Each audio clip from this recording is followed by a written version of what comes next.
Nosso assunto desta vez é a Conferência Ministerial China-CELAC, que está prestes a começar agora em maio, em Beijing. O Brasil vai mandar um grupo grande liderado pelo presidente Lula. O país busca reforçar cooperações com a China. Para especialistas em relações internacionais, este é um momento de abrir janelas de oportunidades que não podem ser desperdiçadas. E é sobre isso que nós vamos conversar agora com o professor Renan Holanda, da Universidade Federal de Pernambuco,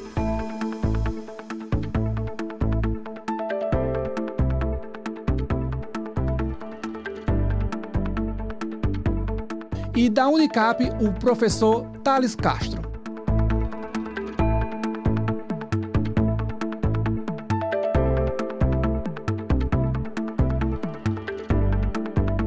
Professor Thales, o Fórum China-CELAC já completa 10 anos desde a criação. Como o senhor avalia o papel desse mecanismo no avanço das relações entre a China e a América Latina? Um decênio é uma marca de maturidade. Eu avalio como sendo uma oportunidade extremamente importante para que a China não só continue ocupando um papel de relevância aqui entre os países latino-americanos, os 33 que compõem a CELAC, mas que consiga renovar e aprofundar essas relações. Diante de um mundo do que eu particularmente chamo de uma nova guerra quente, um mundo fraturado, um mundo de tantas discórdias e problemáticas geopolíticas, a China inova, renova e democratiza.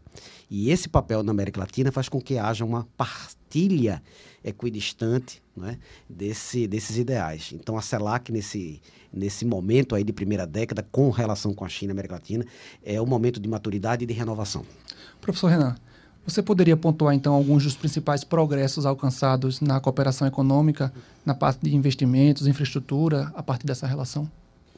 Claro.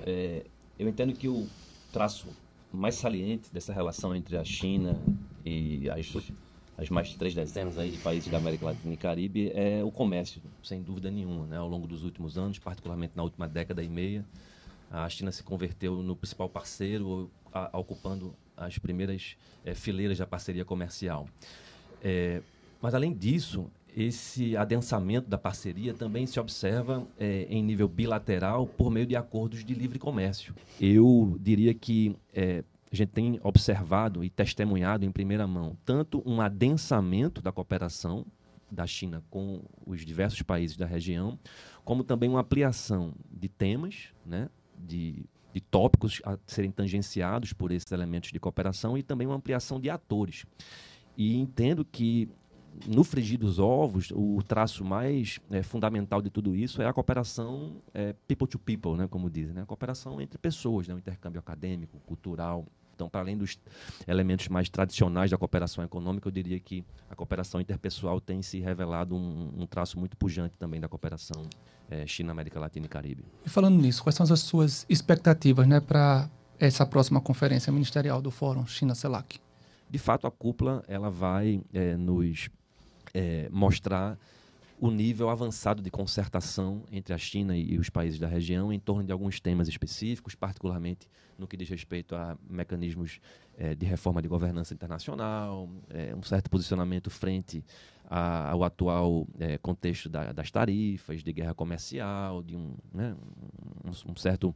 certa concertação em torno desses temas, mas eu não tenho dúvida que um conjunto específico e minoritário de países vai fazer frente a essas tratativas. Então, ao mesmo tempo que vão surgir metas, compromissos, áreas prioritárias que vão ser ou novas ou reforçadas, que já vêm nessa esteira de cooperação de 10 anos, né, da China com a região, no Fórum China-CELAC, ao mesmo tempo países como, para não deixar de nomear, né, a Argentina, nessa nova estrutura interna da Argentina, né, com o Javier Milei, o Paraguai, que ainda é um país que não tem relações diplomáticas formais com a China. Então, esses países e um ou outro a mais deve ser uma espécie de contraponto ou de óbice a uma cooperação mais fluida e mais profícua, diria.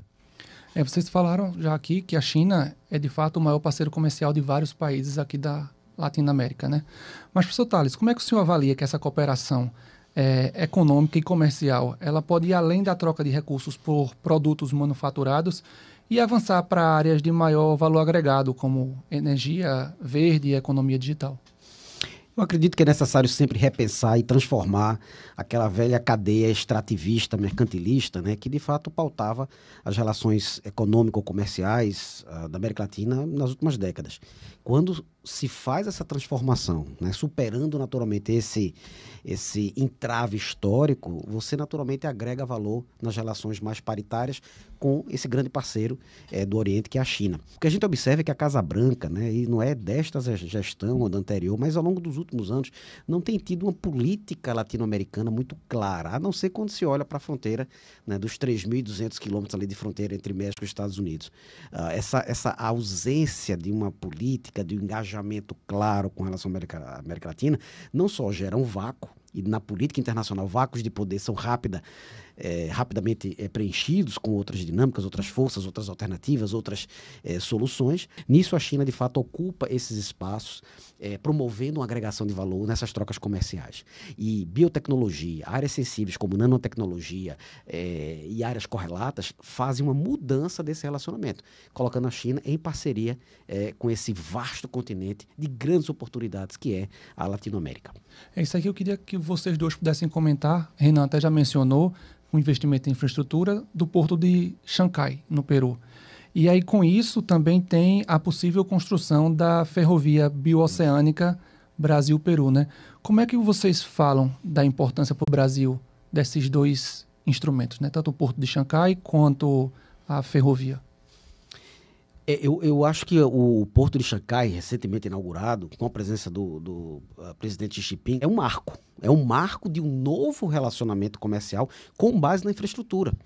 Por termos uma infraestrutura carente, e aí eu me refiro à América Latina de maneira ampliada, esse tipo de avença certamente traz um novo relacionamento aí na pauta. Então, eu acho que o Porto de Xangai e outros grandes projetos de infraestrutura atendem um clamor antigo de vários governos aqui na América Latina, e a China oferece essa alternativa, oferece essa mudança de maneira muito estratégica. Renan, a bioceânica, a ferrovia, é sempre uma questão que é trabalhada muito no Brasil, porque foi investido mais em transportes terrestres, rodoviários, do que muito em ferrovia.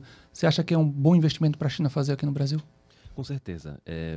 Você e Thales foram muito felizes em trazer a relação quase que indissociável, inescapável entre esses dois megaprojetos. O conjunto da obra e a operação em si do porto já leva a estimativas de que as minhas leituras giram em torno de algo entre 5.000 a 7.000 empregos. A gente já usou termos como países emergentes, terceiro mundo, mas hoje o que está em destaque é sul global.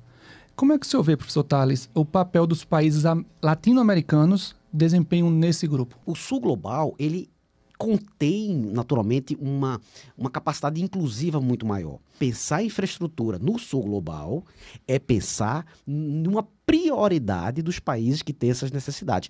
É diferente quando a Dinamarca, por exemplo, com o Canadá da vida, pensa no cenário internacional dos países que, de fato, necessitam essa dinâmica. Na África, a relação chinesa com a África pauta-se muito por essa reconstrução desses corredores logísticos. Outro assunto que não sai dos noticiários, isso está nos brasileiros, mas está no mundo todo, é sobre a guerra tarifária e comercial que o governo dos Estados Unidos lançou para todo mundo. Você já consegue perceber ou antever, professor Thales, os impactos disso na economia global, mas mais especificamente aqui na América Latina? Os resultados são de longo prazo. Foi publicado a primeira radiografia do PIB americano no primeiro trimestre e houve um declínio, né, na sua expectativa de crescimento. Isso, para um governo que está celebrando os 100 primeiros dias, é muito deletério. De fato, é um resultado da estratégia de negociação arbitrária, unicêntrica, que geralmente vai trazer para a economia doméstica americana e para, naturalmente, o âmbito das relações econômicas internacionais, efeitos de longo prazo. Que estratégias de resposta ou de ajuste países como o Brasil precisam adotar diante dessa guerra tarifária? Ao mesmo tempo em que a cúpula da China com a cúpula China-CELAC, o Fórum China-CELAC, é um espaço fundamental a compor esse cardápio de estratégias, outros mecanismos de concertação bilateral e multilateral também vão se tornar cada vez mais importantes. E aí, os BRICS, no caso dos países asiáticos, os espaços que lá são providenciados, como a OCX, as organizações multilaterais, no caso de cooperação monetária, o Banco Asiático de Investimento em Infraestrutura. E na medida que o tempo passa, vai ser cada vez mais difícil adotar uma postura de equidistância pragmática, de ficar em cima do muro, como diria na informalidade. O nível de tensionamento, de fratura geopolítica, de polarização geopolítica vai levar em algum momento a que decisões importantes sejam tomadas.